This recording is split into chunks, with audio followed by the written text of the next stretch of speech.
You know what I was thinking about was where is the share coming from? And I think it's common to think about Walmart or Target or Amazon taking from each other. But I think the story one layer deeper may be the brick and mortar players who haven't figured out digital the way that Walmart has, the way that Target is doing. They're the ones that are making space. And so I just started looking at recent store closures, right? Pier 1, 930 out of 930 stores. GameStop, 500 out of 5,500. Gap closing 10% of his fleet. And I honed in on a fascinating one, which is GNC, which is closing doors rapidly. And it was a small story in the news, but you may have seen that Bayer acquired a stake, a 70% stake in a direct-to-consumer vitamin brand called Care of.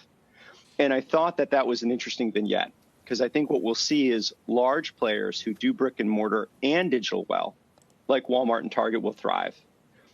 A lot of other players in the brick and mortar space who are not good at digital are going away. And then you have these really interesting upstart specialty retail brands that are DTC that are going to start to team up with larger enterprises. And that's where you see kind of the middle is where you don't want to be. Huh. So you don't think, I mean, the names you mentioned, GNC and Gap and the others, are specialty. Is the argument that there's no scale in specialty to do this well enough to compete? They're overstored, right? I mean, the U.S. has got the most retail square footage per person by a factor of 4 to 1 over Germany.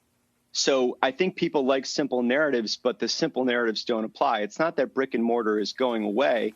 It's that it's going away for players that haven't been able to pivot to digital. And it's strengthening for players that have. So I think we'll see increasing momentum at Walmart, at Target, at some of the other folks that are at a large scale able to make the investments.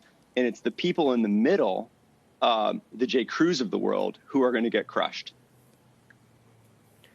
Andy, what role are social media companies going to play in this holiday shopping season? We've seen Facebook, Instagram, Pinterest, even Snap and TikTok take efforts to help people sell things on their platforms. Obviously, Facebook has made a big push for small businesses. Will this be the year that those numbers really take off?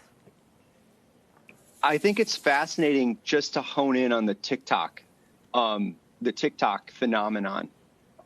This is something that's been relatively recent. And due to some kind of funny stuff happening on our national scene, you have an investment coming in. I know some of that works in flight, but me seeing someone who I greatly admire in Doug McMillon getting involved potentially in a board role there, it's really fun to see the way that commerce and these social platforms are converging. And you look back with how bad Facebook is thought of, thank God for them that they acquired Instagram, right? And so I'm particularly bullish on the role of Instagram and TikTok to drive new and exciting things for Gen Z and millennials.